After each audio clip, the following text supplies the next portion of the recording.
The US president urges Americans to hang tough as worldwide tariffs come into effect as businesses try to figure out how to deal with them.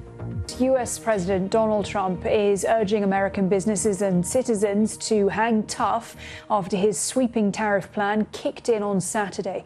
Well, goods entering the United States from countries around the world now face a baseline 10% tariff, and some countries, including China and those in the European Union, will face steeper measures from next week.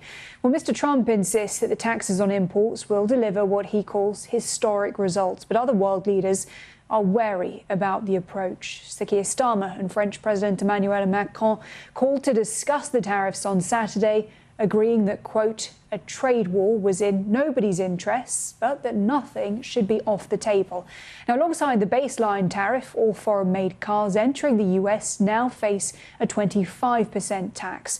And in response, the British firm Jaguar Land Rover announced that it will suspend shipments to the US this month. Many industries already feeling the effects of President Trump's sweeping tariff plan, including the gaming business. Video game giant Nintendo has said pre-orders for its highly anticipated new console, the Nintendo Switch 2, would be delayed, citing the potential impacts of tariffs. For more, Israel admits that its soldiers made a mistake in the killing of 15 emergency workers in Gaza 2 weeks ago.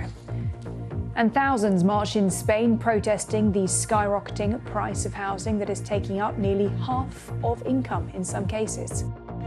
Now, thousands of protesters have taken to the streets across cities in Spain to demand solutions to the country's housing crisis. While salaries have increased by about 20% over the past decade, the average rental in Spain has doubled in that same time period.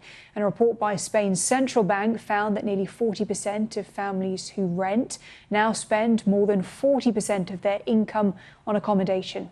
Ukraine says Russia is spreading false information about a deadly missile strike on President Volodymyr Zelensky's home city of Kryvyi Rih. Officials say a Russian attack on a residential area killed 19 people, including 9 children, but Moscow described it as a high-precision strike that targeted military personnel. On Saturday, President Zelensky met with leaders of the British and French armed forces in Kyiv to discuss the potential deployment of a multinational peacekeeping force to Ukraine.